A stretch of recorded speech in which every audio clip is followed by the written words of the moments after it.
کله چې عیسی ته د خلکو ګڼه زیاتېدله نو هغه داسې وفرمایل دا یوه ګناهګاره پیړۍ ده، دوی نښې غواړي، خو د یونس نبي د نښې نه سیوا یوه نښه به هم دوی له ور نه کړی شي. لکه څنګه چې یونس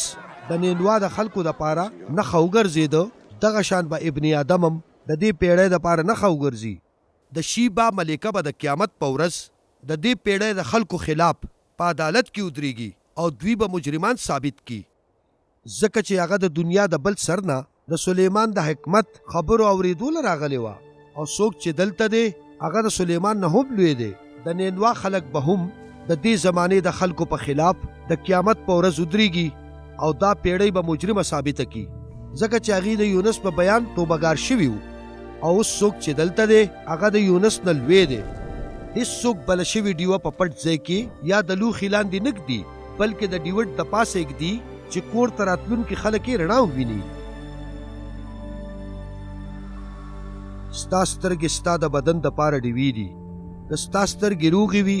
نو ستا ټول بدن به د رڼا نه ډک وي، خو که ستا سترګې خرابې وي نو ستا په ټول بدن کې به تور تم وي. نو بیا پام کوه چې کومه رڼا په تا کې ده چې هغه تورتم نه وي. که چېرې ستا ټول بدن د رڼا نه ډک وي او یو اندام دې هم په تورتم کې نه وي نو ستا ټول ژوندون به روښانه وي، داسې لکه چې یوه ډیوه په تا ځلیږي